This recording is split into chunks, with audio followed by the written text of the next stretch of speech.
Hay una fuerza que mueve todo lo que se hace en grupo por un país mejor. El espíritu de ayuda que nos lleva a ofrecer salud para todos. Esa fuerza nos mueve, por ejemplo, a dirigir una parte importante de su compra a obras de alto impacto social, como sostener bajos por muchos años el precio de medicamentos, asistir directamente en desastres naturales, promover el deporte o ayudar a sanear el planeta. Lo que vamos a mostrarle en esta serie que hoy inicia son las motivaciones para dar vida a un proyecto tan grande, tan necesario, tan inesperado y tan benéfico para nuestro país. ¿Qué siente? ¿Qué piensa? ¿Qué hace que una persona como Víctor González Torres decida emprender un camino en busca de rutas que nadie había explorado y contra viento y marea convencer que la calidad no estaba peleada con el precio? Veremos una serie de charlas acompañadas de diferentes testimonios, donde Víctor González Torres nos cuenta del modo más sincero, a veces crudo, por cuánto hubo que pasar en la infancia, cuánto tuvo que aprender y cuántas derrotas hubo que superar para tener la clara convicción de su proyecto de vida. Momentos donde, a pesar de las limitaciones físicas y la depresión, se despertó en él la necesidad de ayudar para alcanzar la felicidad. Pasajes de su vida en Cuba, la incursión en Chile y muchos detalles más que de alguna manera formaron el grupo por un país mejor. Le invito a ver con atención esta serie que no busca admiración ni adulación, sino transmitir que la búsqueda incesante de cosas materiales termina deshumanizándonos, que la honestidad debe ser norma de vida y la necesidad de inculcar en todos una nueva cultura de solidaridad. Dar para hacer, porque el primer paso para el crecimiento espiritual es la aceptación que a su vez brinda la paz. Soy Luz Helena González y tengo el orgullo de presentar Mi vida es lucha, el testimonio en la voz de Víctor González Torres.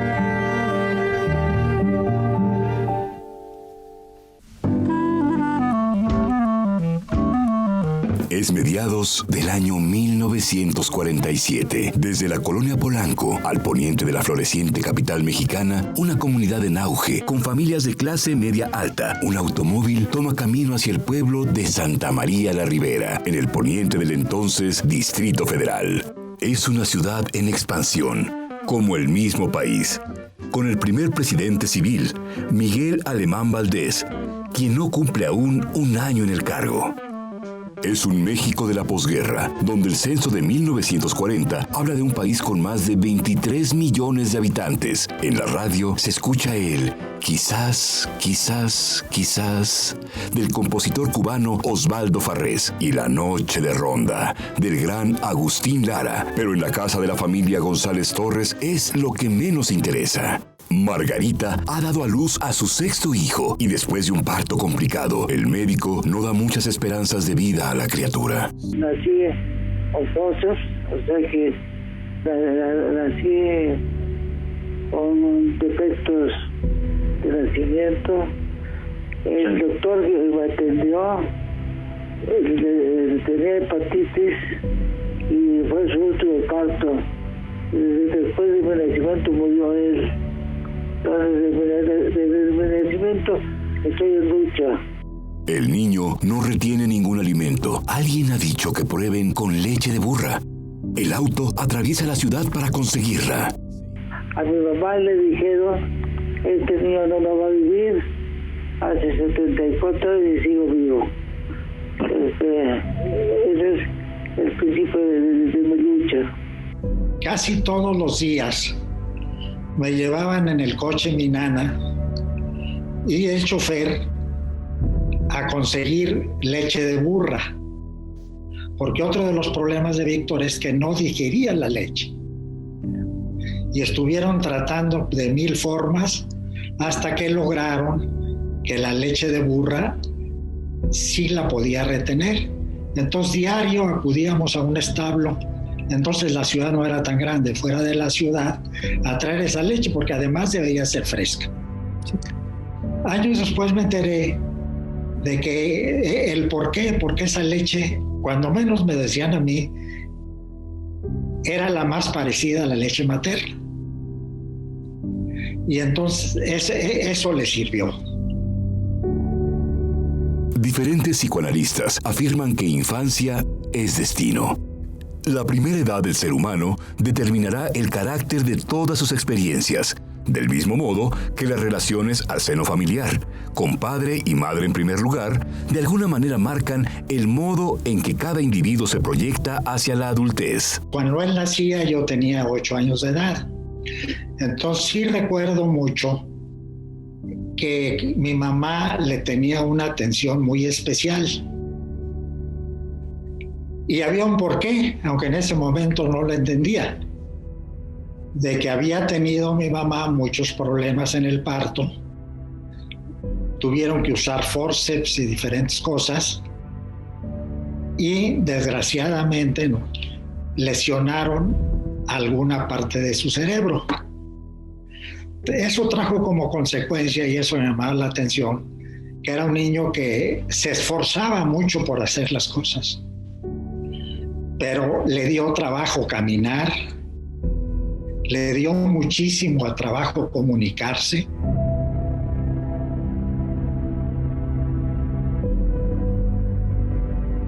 No podía yo andar, llegué hasta los 4 años. Mi infancia fue muy difícil, no podía hablar, era tartamudo y batallé mucho. O sea que siempre estaba en lucha.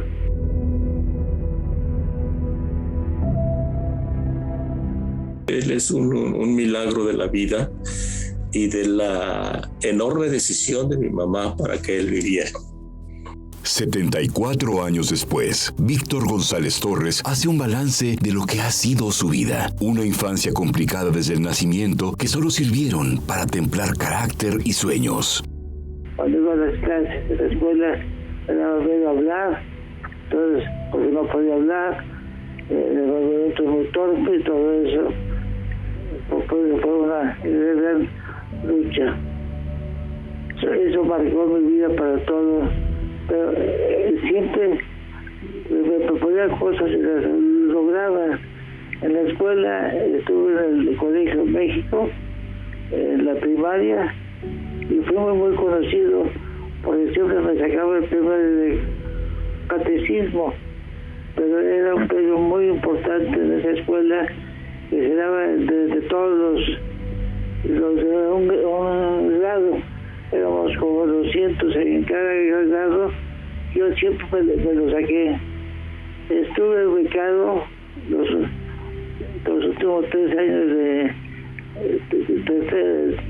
tercero, cuarto y quinto, cuarto, quinto y sexto, porque cuando se sacaban el premio de ese 3 años, le daban a uno la beca y no pagaba una colegiatura.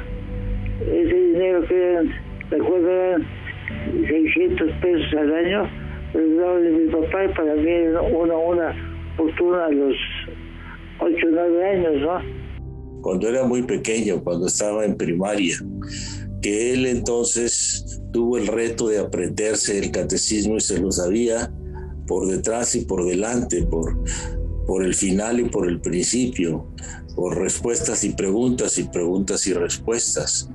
Y esto le ha de haber quedado algo. No solamente era la satisfacción de un premio, sino el contenido que se tenía ahí.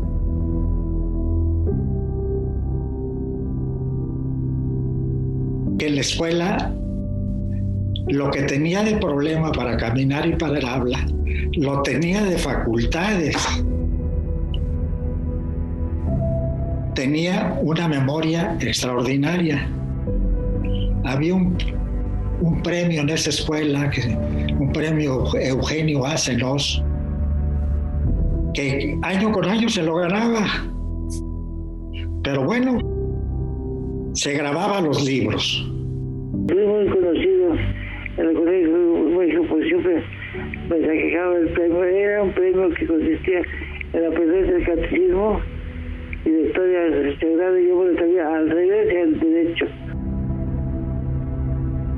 Por un lado, una madre sumamente amorosa. Del otro, un padre estricto que, como parte de su educación, no le prodigaba un trato especial. En ese sentido de mi mamá, mi papá era muy exigente. No le gustaba que yo no fuera muy... no me moviera bien y todo eso. Entonces, fue muy cercano a mi mamá. Mi mamá fue muy cercana. Otra de las personas también muy importante en mi niñez fue mi nana. Era una india otomí y que se llamaba María Morán. Le decíamos Polla y me consentía. Era una super nana. Fue una gente muy cercana a mí en mis años de infancia. Recuerdo que me cargaba en un rebozo porque yo no caminaba, entonces yo tenía 3, 4 años y me cargaba ella en un rebozo porque no podía yo caminar. Y yo caminé hasta los 4 años. Entonces ella me consintió mucho. Por eso tengo una gran... por eso los pueblos los tengo muy cercanos, porque ella fue muy cercana a mí. Tengo esa inclinación hacia la gente del pueblo. Así, con dificultades para moverse y una frágil autoestima, el pequeño Víctor empezó a entender que todo debía conseguirlo a base de lucha. Las propias inseguridades y complejos habría de combatirlos con excelentes notas en el Colegio México. Yo tenía un complejo por mis defectos de caminar y de hablar. Tenía siempre un problema de sentirme menos, no con eso en general. En la escuela yo sentía que me veían menos, pero cuando me sacaba el premio de catecismo me veían que sabía tanto, como que la gente decía, bueno, no parece, pero es muy inteligente. Entonces no parecía yo, porque no hablaba bien, no me movía bien, entonces no parecía, pero siempre... ese premio parece era muy importante del Colegio México, era un premio muy importante era una escuela marista, Colegio México. Cuando le daban mucha importancia al premio de catecismo que se llama Eugenio Senós. De cierta forma me lo saqué por interés también. Al que se sacaba el premio le daban un regalo. A la tienda le pidieron un regalo, un juguete. Y después de 3 años le daban la beca. Y lo sacaban los 3 años seguidos, que era muy difícil. Estábamos becados. Y yo, para mí, 600 pesos a los 8 o 9 años era una fortuna. Entonces, cuando me daba la beca, me la pagaba. No pagaba la escuela y me lo daban a mí. Entonces yo, pues, siempre me saqué el premio, nunca perdí el premio. Parece que era muy conocido el premio en la escuela marista. Me daba mucho miedo las clases cuando me iba a tocar hablar. Me daba miedo no poder hablar y sufría mucho. Por eso, años después, me encantó hablar en los micrófonos. Todo fue una superación, ¿no? De niño yo sufría mucho las clases, el no poder hablar, que me iba a tocar a mí, yo sufría que no iba a poder hablar, ¿no? Eso fue mi infancia, en resumidas cuentas.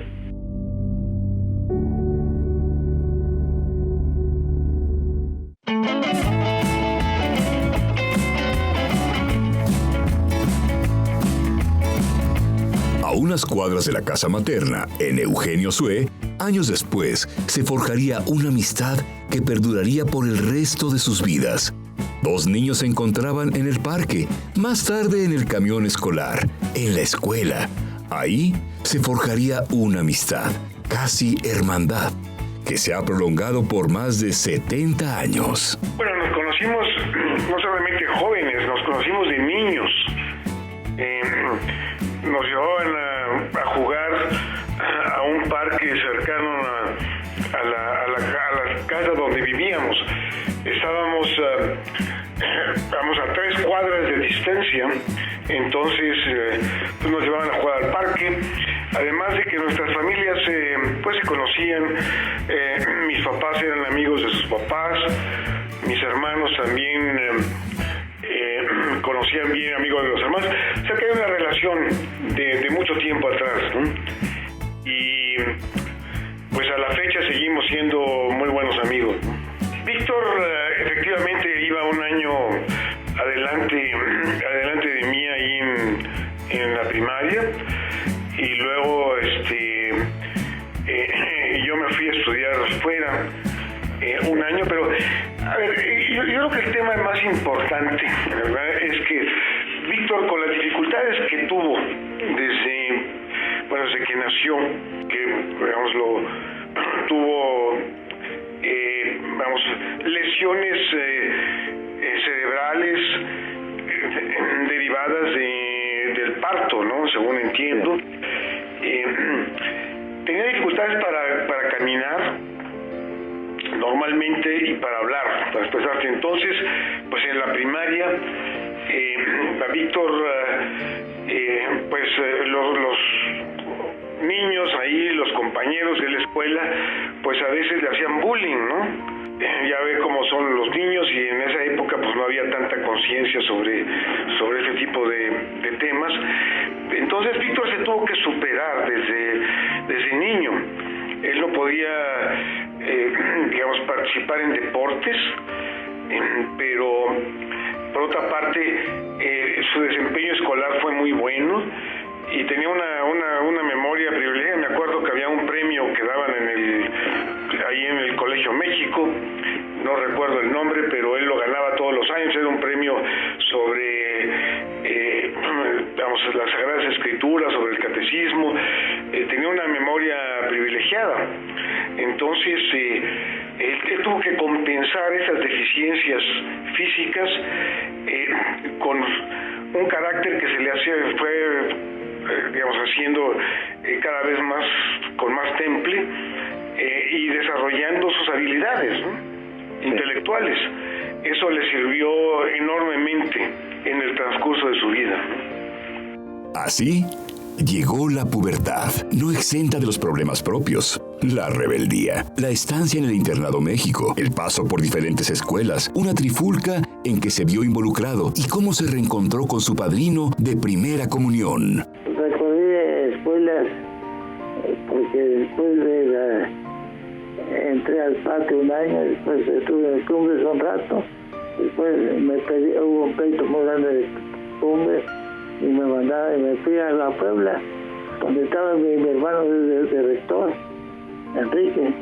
Me tuve que ir a Puebla y estuve en Puebla año y medio. Cuando yo estuve de director ahí en Puebla de la preparatoria, pues él tuvo un problema en la escuela en que él estaba y mi mamá acudió a mí y entonces yo le dije pues que se venga conmigo, y se vino ahí a Puebla y estuvo pues creo que 2 años y medio. Estuvo pues esforzándose, separado de la familia y cumpliendo con sus obligaciones, y eso le dio una solidez en su vida. Yo recuerdo ese momento en que yo lo trataba. Yo también, cuando él era más chico, fue su padrino de primera comunión. Me acuerdo de ese evento y del desayuno que tuvimos creo que en Prendes o en Zambos. Y nada más mis papás, él y no sé si alguna otra gente y yo. O sea, momentos claves en su vida me tocó compartirlos. También las penas que él ha tenido en su vida, pues me tocó estar presente, apoyándolo, ayudándole. Y él, en retribución, pues me ha ayudado en los proyectos que yo le he presentado con mucha generosidad y con mucha rapidez. Y, por fin, a los 22 años, un hecho que selló un pacto. Un día en San Francisco, cuando Guillermo Ortiz iba al campo, y yo lo acompañé, lo fui a acompañar allá a San Francisco, Y una cosa interesante, así, y nos dijimos nosotros, ¿tú qué vas a hacer de grande? Después, y me dijo, yo, director del Banco o secretario de Hacienda, y tú, no, y yo rico. Cuando terminé mis estudios en la Universidad de México, me fui a hacer estudios de posgrado a la Universidad de Stanford y Víctor me acompañó a conocer la universidad, pero pasamos unos días en San Francisco y estábamos platicando de nuestros proyectos. Yo le mencioné, bueno, pues que mi ilusión era, después de terminar mis estudios de doctorado ahí en Stanford, pues incorporarme al sector público y que pues mi ambición en el servicio público sería o bien llegar a ser director general, así se llamaba en aquella época, del Banco de México, o gobernador ahora, o secretario de Hacienda. Y Víctor decía que quería emprender negocios y hacer una fortuna, ¿no? Entonces digo, qué bueno que sea secretario de Hacienda para hacer negocios. Digo, no, pero voy a ser honrado. No la mueres, le digo, porque yo en esa época no tenía los instintos que tuve después. Antes de ya llegar la corrupción como algo normal, después ya me descorrupticé. Pues en esa época, entonces me acuerdo que dijimos, ¿y tú qué vas a hacer? Pues yo, y dije, bueno, para hacer dinero, no voy a ser honrado, no la mueles, le dije, 22 años, ¿no? Después de 20 años nos encontramos y le dije yo, y me dice, ya cumpliste, tú también, ya eres su secretario de Hacienda, y por eso el secretario de Hacienda después sí cumplió las dos que dijo, yo también, y yo tenía la mente de hacer dinero, la única obsesión mía era ser rico, no me importaba el tener, esa es otra historia que después la podemos ver, la depresión del 94 me cambió la mentalidad totalmente, de tal nivel que me hizo pensar en ser, no en tener. Esa plática la tuvimos allá en San Francisco y bueno, pues a los dos se nos cumplió, solo que en el caso de Víctor yo creo que hubo una transformación muy importante porque ha sido obviamente un hombre de negocios muy exitoso, pero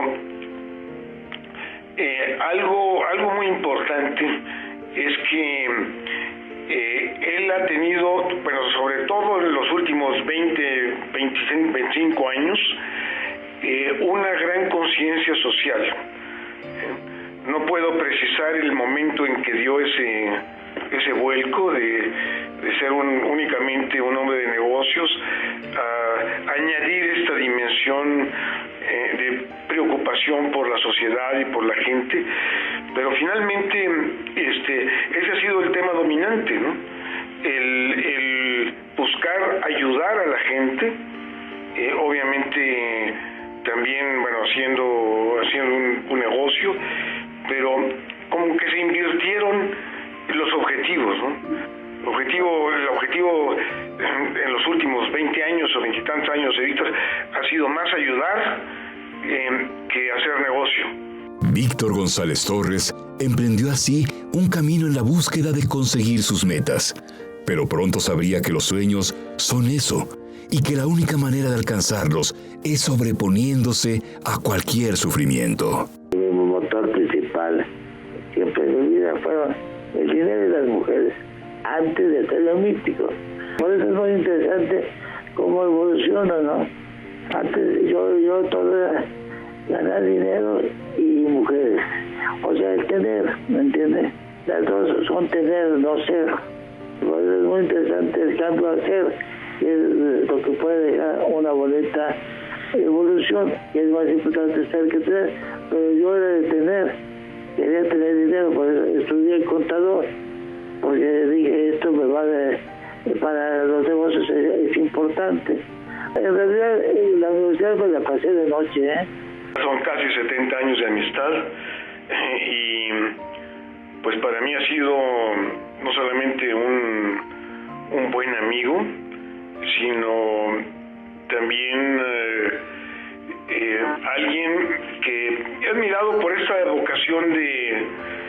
hacer el bien, ¿no? Y creo que no solamente en el caso de esta relación, sino ha sido un ejemplo para otros hombres de negocios que también tienen esa dimensión social y que espero que cada vez cobre mayor importancia. Creo que es un ejemplo a seguir. Víctor González Torres está convencido que la única manera en que un ser humano puede cambiar es a través de una fuerte experiencia, una sacudida dolorosa. Él lo experimentó con severas depresiones, pero de eso hablaremos más adelante, cuando sigamos conociendo de viva voz la vida de Víctor González Torres.